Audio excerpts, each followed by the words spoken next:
नमस्कार, welcome to मीमांसा academy. ये लेक्चर है एमपीपीएससी 2026 के लिए, जिसके अंतर्गत हम यूनिट 7 की पीवाईक्यू कर रहे हैं। ठीक है। यूनिट 7 के अंतर्गत जो पीवाईक्यू कर रहे थे, उसमें हम कर रहे थे जैव विविधता की पीवाईक्यू। उसमें कुछ 10 या 15 क्वेश्चन रह गए थे, वो कर लेते तो आपका जैव विविधता का टॉपिक पूरा समाप्त हो जाएगा। ठीक है। क्वेश्चन कहता है कि भारतीय वन्यजीव संस्थान के अनुसार भारत में कितने राष्ट्रीय उद्यान हैं। ये क्वेश्चन किया था 2022 में। ठीक है। तब इसका आंसर था ऑप्शन सी 106 यानी कि 106। लेकिन आज पूछता है 2025 में कि भारत में कितने राष्ट्रीय उद्यान है, तो उसका आंसर होगा 107, 107। ठीक है। अब जो सातवां है, ये कौन सा बड़ा है, तो ये बड़ा है आपका उड़ीसा का सिमलीपाल टाइगर रिजर्व को अप्रैल 2025 में भारत का 107वां राष्ट्रीय उद्यान घोषित किया गया है। और जो भी स्टूडेंट उड़ीसा का है, उसे याद होना चाहिए कि ये उड़ीसा का सबसे बड़ा राष्ट्रीय उद्यान है। हुआ क्लियर? यह क्षेत्र अद्वितीय है काले बाघों के लिए, रॉयल बंगाल टाइगर के लिए, हाथियों के लिए और समृद्ध जैव विविधता के लिए। हुआ क्लियर? अगर आपसे क्वेश्चन आज करता है, तो उसका आंसर क्या होगा? वो होगा आपका 107। ये ध्यान रखना। जूलॉजिकल सर्वे ऑफ इंडिया 2011 के प्रतिवेदन के अनुसार भारत में कितने जंतु संकटग्रस्त श्रेणी में है। ये क्वेश्चन किया था आपका फॉरेस्ट मेंस 2018 में। हुआ क्लियर? तो ध्यान रखना, जूलॉजिकल सर्वे ऑफ इंडिया 2011 के प्रतिवेदन के अनुसार भारत में यानी उस समय 56 यानी 56 जंतु प्रजातियां जो है ये संकटग्रस्त श्रेणियों में सूचीबद्ध थे। ये जो रिपोर्ट होती है, ये IUCN अंतर्राष्ट्रीय प्राकृतिक संरक्षण संघ के मापदंडों के आधार पर तय की जाती है। ठीक है। जब मैं लूंगा करेंट, ठीक है, तो वर्तमान में कितनी है इसके अकॉर्डिंग, ठीक है, वो बताऊंगा आपको। ठीक है।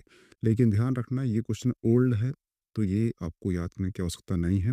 जब भी हम पढ़ेंगे करंट के लेक्चर, तो उसमें हम इस टॉपिक को कवर करेंगे, तो ध्यान रखना। ठीक है। इसे आप याद ना भी करो तो कोई दिक्कत नहीं। मैदानों में पर्यावरण संतुलन को बनाए रखने के लिए न्यूनतम जंगली क्षेत्र चाहिए। ठीक है।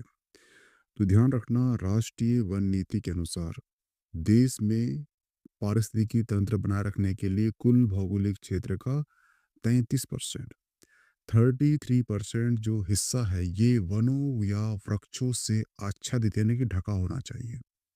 यह मापदंड जो है पहाड़ी और मैदानी दोनों क्षेत्रों को लागू होता है, लेकिन पहाड़ी क्षेत्रों के लिए सिफारिश की गई है कितने? वो की गई है 60%। सिफारिश की गई है, लागू नहीं हुआ है। सिफारिश की इतना होना चाहिए पहाड़ी क्षेत्र में, परंतु यहाँ पूछा है उसने मैदानी क्षेत्र में कितना होना चाहिए? वो होना चाहिए 33% वन होना चाहिए। कभी आपसे क्वेश्चन कर ले कि 33% की लिमिट क्यों रखी गई है, ठीक है, तो उसका आंसर है अगर वन 25% से कम होते हैं, ठीक है, तो जो मनुष्य है और जो जानवर है, इनके बीच में संपर्क बढ़ जाएगा। आज आप देख रहे हो कि कुछ कुछ जानवर जो है रहवासी एरिया में प्रवेश कर लेते हैं, तो मानव का जो जीवन है ये अस्त व्यस्त हो जाता है। तो वैसे इंटर हो जाएगा अगर वन कम हो जाएंगे। जब वन कम होंगे तो इनका इंटर हो जाएगा मानव समाज में, तो इनकी जो बीमारी है वो मानव समाज को हो जाएगी, पहला कारण। दूसरा कारण होगा कि मानव इसे मारेगा, इनकी संख्या कम हो जाएगी। जब इनकी संख्या कम हो जाएगी, सिंपल सी बात है कि जो खाद्य श्रृंखला है टूट जाएगी। और मैंने बताया था आपको कि 2000 से 2005 के मध्य कितने 90% जो है गिद्ध ये कम हो गए थे। तो वहां पर जो है 5 लाख मनुष्य अधिक मरे हैं। ऐसा क्यों? क्योंकि जहां पर गिद्ध कम हो चुके हैं 90% तक, वहां पर जो है जब मवेशी यानी कि जानवर मरे, कुत्ता मर गया, बिल्ली मर गई, गाय बैल मर गए, तो उन्हें वैसे ही फेंक दिया गया। ठीक है। अब जब पानी गिरा वर्षा का तो उनके जो अवशेष है वो कहाँ नदियों में बहने लगे। नदियों का पानी किसने मनुष्य ने पिया। मनुष्य हुआ इससे संक्रमित और जैसे ही मनुष्य संक्रमित हुआ उसकी आयु घट गई तो 5 लाख लोग अधिक मरे। तो क्या हो रहा है इससे अगर खाद्य श्रृंखला टूटती है हर एक जीव का अपना अपना एक महत्व है और उन जीवों की श्रृंखला में कोई भी एक विलुप्त होता है तो सीधे संकट होता है मानव के अस्तित्व पर। ठीक है। इसलिए जो है 33% वन होना आवश्यक है ये लिमिट बांधी गई है। मैदानी क्षेत्र के लिए कितना है वो है 33% वन लेकिन वहीं पर जो पहाड़ी क्षेत्र कितना है वो है 60%। ये ध्यान रखना। भारत में वन स्थिति रिपोर्ट 2021 के मुताबिक निम्नलिखित में से किस देश में बाघों की संख्या सर्वाधिक है। ये रिपोर्ट पूछा है उसने 2021 की। ठीक है। लेकिन वर्तमान में रिपोर्ट आ चुकी है 2023। तो क्वेश्चन यहाँ से बनेगा। इस क्वेश्चन का कोई महत्व नहीं है परंतु आपको याद रखना है कि 2023 के अकॉर्डिंग देश में बाघों की संख्या सर्वाधिक कितनी है। ठीक है। ध्यान रखना जो वन स्थिति रिपोर्ट है भारत की 2023। ठीक है। इसमें पूछेगा आपसे कि कुल कवर किया गया वनों का क्षेत्र कितना है तो वो है 8,27,357 किलोमीटर। जो भारत के भौगोलिक क्षेत्र है कितना परसेंट है वो है 25.17% है। इसमें दो क्षेत्र होंगे। ठीक है। एक कौन सा होगा तो एक होगा आपका वन क्षेत्र। तो वन क्षेत्र कितना है वो है 21.76%। और दूसरा होगा आपका कौन सा वो होगा वृक्ष क्षेत्र यानी कहाँ कहाँ वृक्ष है उनके क्षेत्र को भी काउंट किया जाता है वो कितना है वो है 3.41%। ठीक है। इन दोनों को आप जोड़ोगे तो संख्या कितनी आएगी वो आ जाएगी 25%। 25.17%। तो ध्यान रखना आपको ये जो संख्या है कौन सी 21.76% और 3.41% ये दोनों संख्या आपको याद होना चाहिए। ये तो पूछेगा आपसे लेकिन क्वेश्चन ये कर लेगा कि जो भारत में भौगोलिक क्षेत्र का 25.17% है इसमें से वृक्ष क्षेत्र यानी वन क्षेत्र का कितना परसेंट है तो आपको याद होना चाहिए वन क्षेत्र कितना है वो है 21.76% और जो वृक्ष क्षेत्र है अपना कितना है तो वो है 3.41%। हुआ क्लियर। 2021 के आकलन के बाद कुल वन और वृक्ष क्षेत्र में 1445 वर्ग किलोमीटर की वृद्धि हुई है। यानी कि देखा जाए 2021 में जो वन थे ठीक है वो वृक्ष हो या वन हो इन दोनों क्षेत्र की तुलना में जो 2023 की रिपोर्ट आई है इसमें कितना 1445 जो वर्ग किलोमीटर की वृद्धि हुई है। तो इस पॉइंट को याद रखना है आपको। ये क्वेश्चन कर लेगा कि 2023 में कितने वन क्षेत्र की या वृक्ष क्षेत्र की वृद्धि हुई है तो वो है वो 1445 वर्ग किलोमीटर। हुआ क्लियर। ठीक है। द्वारा द्विवर्षीय यानी कि 2 वर्ष आधार पर यह रिपोर्ट जारी की जाती है। वर्तमान में जो रिपोर्ट पेश की गई है वो की गई है 18वीं। तो 2 वर्ष के अंतराल में रिपोर्ट आई थी यानी 21 में आई थी तो अब 23 में आई। अब 23 के बाद आएगी 23 24 25 में आएगी। ठीक है। ध्यान रखना चीज का। वन्य जीव संरक्षण अधिनियम 1972 में कितने अध्याय और धाराएं सम्मिलित है। तो जो वन्य जीव संरक्षण अधिनियम है 1972 में क्या है ये पूछा अध्याय। ठीक है। एक पूछा है धारा। ठीक है। और एक पूछेगा आपसे नेक्स्ट लेवल पर वो पूछेगा अनुसूची। अनुसूची। ठीक है।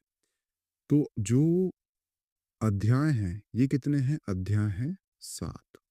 धारा कितनी है वो है 66। ठीक है। और जो अनुसूची है वो है 6। अनुसूची का मतलब होता है कि जो सूची बाद में ऐड की गई है एक्ट में। अनु यानी होता है छोटा जो बाद में जन्मा हुआ हो। अनु यानी छोटा जो बाद में जन्म लिया हो। आपने देखा हो महाभारत तो वहां बड़े जो भाई होते हैं अपने छोटों को बोलते हैं अनुज। अनुज का मतलब है नहीं बाद में ऐड किया गया हो, ठीक है। तो जो अनुसूची कितनी है वो है 6, धारा कितनी है वो है 66, अध्याय कितने हैं वो हैं 7, ठीक है। इस प्रकार से वन जीव संरक्षण अधिनियम 1972 मूल रूप से 7 अध्याय 66 धाराओं में विभक्त है। इस अधिनियम में क्या होता है, वन्य जीव, पक्षियां और पौधों को सुरक्षा प्रदान की जाती है।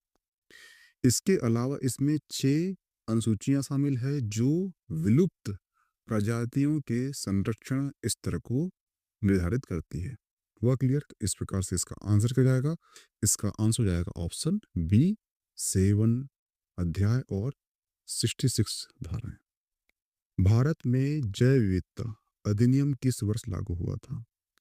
तो भारत में जैव विविधता अधिनियम 2002 2002 में लागू हुआ था। इसका उद्देश्य क्या होगा? इसका उद्देश्य था संसाधनों के संरक्षण, उसके सतत उपयोग को सुनिश्चित करना और उनके उपयोग से होने वाले लाभों को न्याय संगत रूप से साझा करना। यह कानून जो है जैव विविधता अभिसमय 1992 के प्रावधान को लागू करने के लिए महत्वपूर्ण है।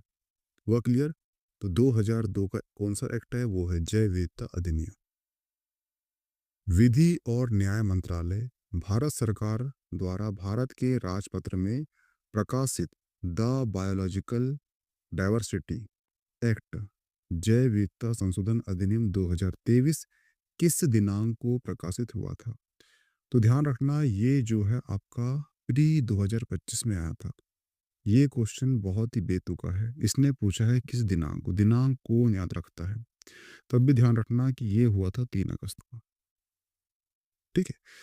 ध्यान रखना कि जो विधि और न्याय मंत्रालय भारत सरकार द्वारा द बायोलॉजिकल डाइवर्सिटी एक्ट 2023 को 3 अगस्त 2023 को भारत के राजपत्र में प्रकाशित किया गया था। भारत के राजपत्र में प्रकाशित किया गया था। इस अधिनियम का उद्देश्य जैव विविधता अधिनियम या एक्ट 2002 में संशोधन करना था ताकि जो आयुष उद्योग है उसको बढ़ावा दिया जा सके, अनुपालन आवश्यकताओं को सरल बनाया सके, ठीक है।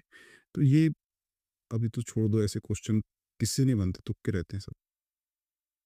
भारत सरकार में जल प्रदूषण निवारण नियंत्रण एक्ट कब पारित हुआ था?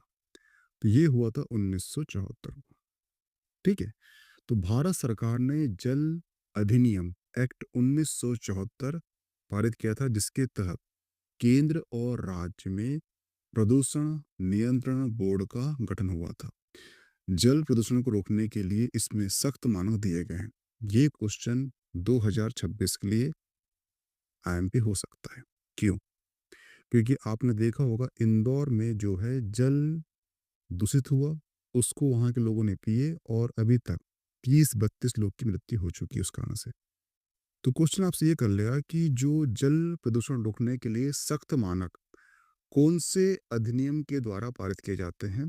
तो कौन सा अधिनियम है वो है 1974 का जल प्रदूषण निवारण नियंत्रण एक्ट के अंतर्गत। हुआ क्लियर? इसलिए इस क्वेश्चन को ध्यान रखना। रेड डेटा बुक अथवा रेड लिस्ट से संबंधित है। तो ध्यान रखना जो IUCN है यानी कि प्राकृतिक संरक्षण हेतु अंतर्राष्ट्रीय संघ, जिसे वर्ल्ड कंजर्वेशन यूनियन भी कहा जाता है, इसकी स्थापना 5 अक्टूबर 1948 को, कब? 5 अक्टूबर 1948 1948 को की गई थी। इसका जो हेडक्वार्टर है वो कहाँ पर है? वो है जिनेवा, ठीक है। जिनेवा कहाँ पर है? तो ये स्विट्जरलैंड में है। IUCN जो है 1964